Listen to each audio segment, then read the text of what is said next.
पर इन पत्र में एक जीजी ने एक बात लिखी है, अब वो ढूंढना पड़ेगा पत्र को। उसमें उन्होंने लिखा, गुरुजी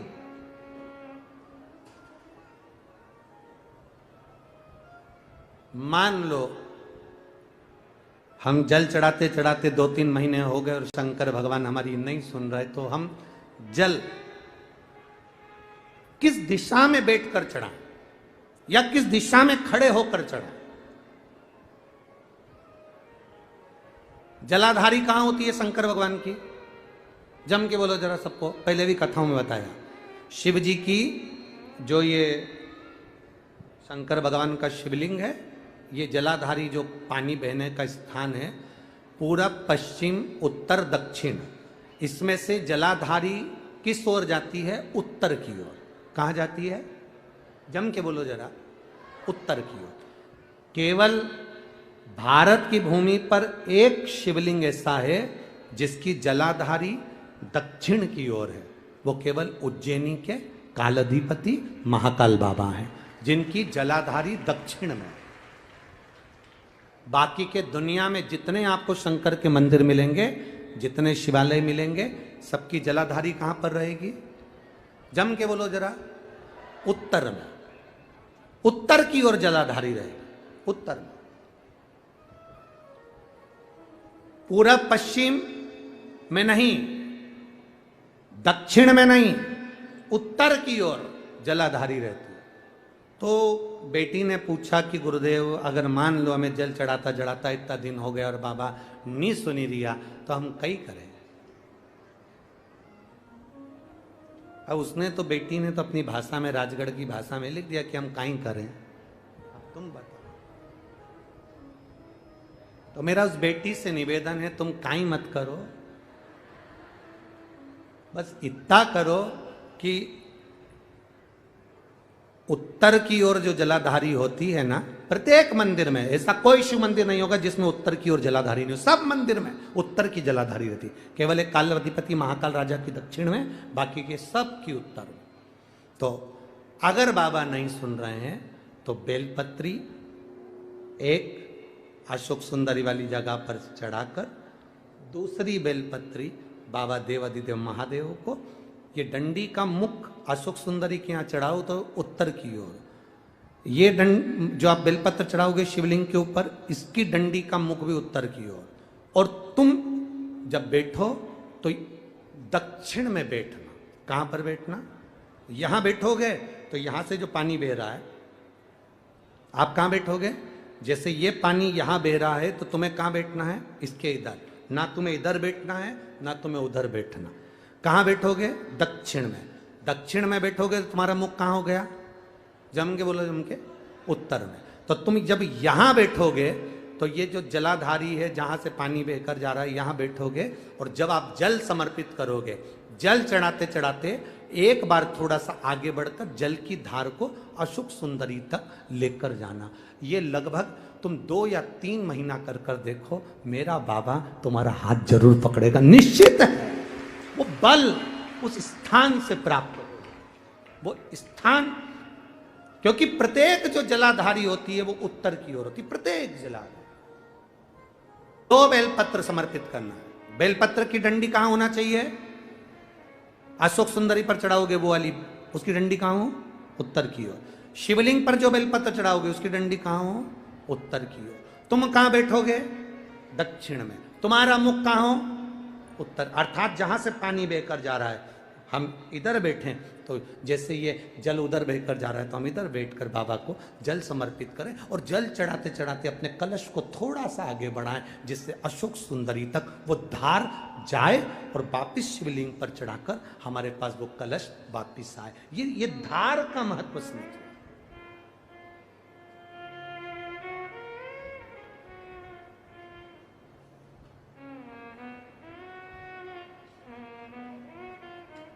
एक बार ये कथा हमने कह दी एक जगह पर, तो किसी व्यक्ति ने पूछा गुरुजी ऐसा भी होता है कि जल चढ़ाने का भी नियम होता है, यहाँ चढ़ाओ वहाँ चढ़ाओ। हमने कहा देखो एक व्यक्ति वो होता है जो नौकरी में रहता है, नौकरी में रहता है, बैंक में नौकरी कर रहा है, पुलिस में नौकरी कर रहा है, सरकारी नौकरी कर रहा है, स्कूल में नौकरी कर रहा है, तो वो व्यक्ति की जब तक नौकरी रहती है वो कुर्सी पर बैठता है, सिग्नेचर करता है, तो उसकी बात मानना पड़ती क्योंकि उसका सिग्नेचर हो गया। और वही व्यक्ति जब रिटायर हो जाता है और रिटायर होने के बाद अपनी कुर्सी पर आके बैठ के सिग्नेचर कर दे तो उसका सिग्नेचर मायने रखाएगा? बोलो जम के। वो किसी को सस्पेंड कर दे तो बात आएगी, भले कितना बड़ा भी ऑफिसर हो, पहले तो रिटायर हो गया, रिटायर होने के बाद तो किसी को सस्पेंड नहीं कर सकता। कुर्सी जब तक तेरे पास है, पद जब तक तेरे पास है, तू जब तक नौकरी पर है, तेरे सिग्नेचर का मूल है। तो ऐसा हमारे यहाँ भी स्थान बताए गए कि यहाँ बैठकर जब आप सिग्नेचर करोगे, मतलब यहाँ बैठकर जब आप जल चढ़ाओगे, तो वो जल मेरा महादेव स्वीकार करता है और उससे तुरंत फल की प्राप्ति हो जाती है। ये सिग्नेचर।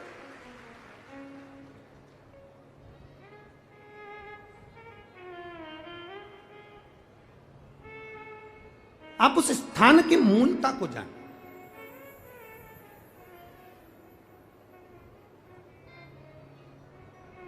तैतीस कोटि देवता जहां से जल बहता है उत्तर की ओर, 33 कोटि देवता विराजमान होते हैं। हम कई बार जल चढ़ाते हैं तो हमारी आदत क्या होती है, कई बार जल चढ़ाने वाले जितने लोग हैं, जैसे हमारी आदत क्या है, ये शिवलिंग है, ये जलाधारी, तो हम यहाँ बैठ जाते हैं। कहाँ बैठते हैं? यहाँ बैठ गए, यहाँ बैठ के हमने जल चढ़ाया। तुम्हें लगता है ना शंकर जी हमारे सामने होना चाहिए, तो हमने यहाँ बैठ के जल चढ़ा दिया। जल चढ़ाया, अब आप चढ़ा तो रहे हो, ठीक है, पर स्थान की मूलता, यहाँ जो कुर्सी है, यहाँ जो स्थान है, उस पर बैठकर कोई प्रधानमंत्री, मुख्यमंत्री, आदिक आदिक आदिक अध्यक्ष, उपाध्यक्ष, विधायक आदि, इसकी जो कुर्सी होती है, कुर्सी साधारण स्थान की मूलता है कि तुम बैठे कहाँ हो। जल चढ़ाते समय, तुम बाबा से कहते समय, तुम्हारी भाव कहां पर है, किस स्थान पर बैठकर आप क्या कह रहे हो। एक व्यक्ति चौराहे पर खड़ा होकर खूब भाषण दे, खूब के, लोग उसकी बात मानेंगे क्या? जम के बोलो जरा, नहीं।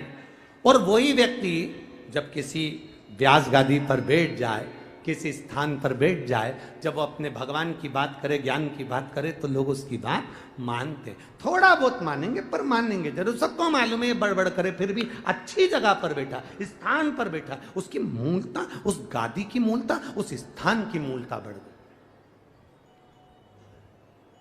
बाजार में चाय 5 रुपए की, यहीं से जाओ बाहर 5 रुपए की चाय, आगे पहुंचे होटल पे 10 रुपए की, और अच्छी होटल पे 20 रुपए की, और अच्छी होटल पे 30 रुपए की, 5 स्टार होटल में 150 रुपए की। चाय वही है, दूध वही है, शक्कर वही है, पत्ती वही है, कप वही है, गिलास वही है, बस चाय की कीमत बढ़ गई। यहाँ थी 5 की, वहां पहुंचे 10 की, और 5 स्टार में 150 की। उसी तरह शिव के आसपास में बैठने की जगह, कहां बैठकर हम कौन सी आराधना करें, कैसे हम महादेव से अपने दिल की बात कह दें, ये जगह की मूलता कह देती है कि तुम्हारी कीमत कहां बढ़ सकती है। किस स्थान से बैठकर हम शिव को जल चढ़ा लें कि शंकर हमारा हो जाए, शिव के भाव हमारे आनंद में हो जाए।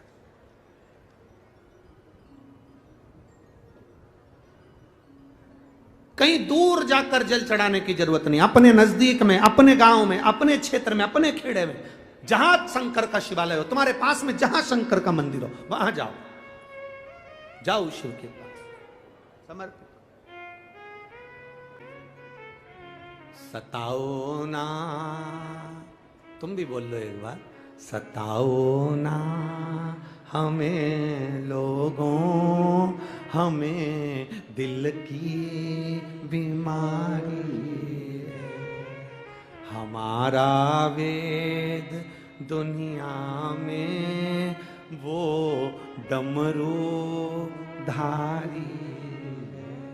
ये हमारा वेद है, हमारा डॉक्टर हमारा शिव है, हमारा ओखड़ी है, हमारा शंकर।